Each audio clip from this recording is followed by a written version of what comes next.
आज के एपिसोड में आपको देखने के लिए मिलने वाला है कि देव की माँ देव और पारो की बात सुन लेती हैं और उनके दिमाग में एक आइडिया आता है। वो फोन करके कुछ लोगों को घर पे इनवाइट कर लेती हैं।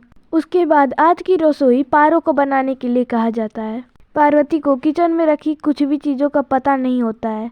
पार्वती रोने लगती है और कहती है कि बस मेरे पास 15 मिनट बचे हैं, 15 मिनट में मैं क्या बनाऊंगी। वह खाना बनाने की कोशिश करती है लेकिन आटा उसके ऊपर गिर जाता है।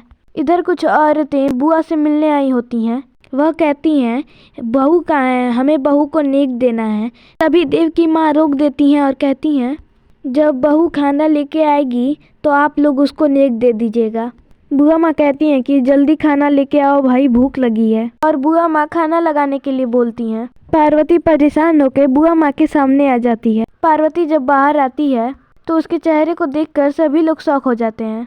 देव की माँ मन ही मन खुश होती हैं कि उनको लगता है कि अब पार्वती की सबके सामने बेइज्जती होगी। बुआ माँ कहती हैं बहू खाना लगाओ, तो पार्वती सबके लिए खाना लेके आती है। ये देखकर देव की माँ आश्चर्यचकित हो जाती हैं। वहीं सब लोग पार्वती का खाना खा के पार्वती की तारीफ करते हैं। बुआ माँ कहती हैं कि खाना बहुत स्वादिष्ट बना है और वो बहुत खुश हो जाती हैं। सभी औरतें पार्वती को नेक देकर चली जाती हैं। यह देखकर देव की माँ मन ही मन गुस्सा होती हैं। आगे एपिसोड में आपको देखने के लिए मिलने वाला है कि देव नलिनी को कोचिंग पे बुलाने के लिए फ़ोन करता है और पूछता है तुम कहाँ हो। तो नलिनी देव से झूठ बोल देती है कि मैं किसी ज़रूरी काम में व्यस्त हूँ और मैं घर पे नहीं हूँ। तभी देव फ़ोन पे किसी लड़के की आवाज़ सुनता है जो पार्वती के भाई बहन के स्कूल के बारे में बोल रहा है।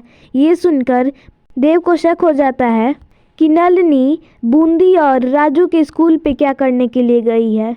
कहीं नलिनी को इस बात का शक तो नहीं हो गया है कि पार्वती बलराम काका की बेटी नहीं है। जब देव स्कूल पहुंचता है तो वो देखता है कि नलिनी बूंदी से सवाल पूछ रही है। बूंदी से पूछती है कि तुम बूंदी मल्ला और राजू मल्ला नाम के किसी भी बच्चे को जानती हो। वो बूंदी से इशारे में कहता है कि वो नलिनी को कुछ न बताए। तो बूंदी कहती है कि मैं इस नाम के किसी भी बच्चे को नहीं जानती हूँ। ये भी कोई नाम है? अगर इस नाम का कोई भी होता तो पूरे स्कूल को पता होता। नलिनी के जाने के बाद देव बाहर आता है तो बूंदी उसे गले लगा लेती है। वह नलिनी की बातों से बहुत घबराई हुई होती है और कहती है भैया आधा ठाकुर हमें ढूंढ लेगा। देव बूंदी को समझाता है कि ऐसा कुछ नहीं होगा। 12वीं की परीक्षा के बाद पार्वती, तुम और राजू एक साथ रहोगे। देव जब हॉस्टल से घर आता है तो देखता है कि पार्वती का टेस्ट पेपर नीचे गिरा हुआ है। पार्वती जब देव को देखती है तो कहती है आप आ गए, आज हमने आपके लिए माड़ भात बनाया है। देव पार्वती पर गुस्सा होते हुए कहता है कि हमने जो तुम्हें टेस्ट पेपर दिया था वो कहाँ है। पार्वती टेस्ट पेपर ढूंढने लगती है लेकिन उसे टेस्ट पेपर नहीं मिलता है। ये देखकर देव और गुस्सा हो जाता है और कहता है कि तुम पढ़ाई को मजाक समझ रही हो। तुम्हें नहीं पता है कि तुम्हारे लिए पढ़ाई कितनी ज़्यादा ज़रूरी है। हम तुम्हारी मदद इसलिए कर रहे हैं क्योंकि हमने तुम्हारी माँ को वचन दिया था, लेकिन तुम तो कोशिश भी नहीं कर रही हो। तुम तो टेस्ट पेपर का प्लेन बना के उड़ा रही हो। अगर यही गलती तुम स्कूल में की होती तो तुम्हारे मास्टर जी तुम्हें क्या सज़ा दिए होते। पार्वती बोलती है हमें हमारे क्लास से बाहर निकाल देते हैं, कान पकड़ के उठक बैठक करवाते हैं ताकि सभी बच्चों को पता चले हमने गलती की है।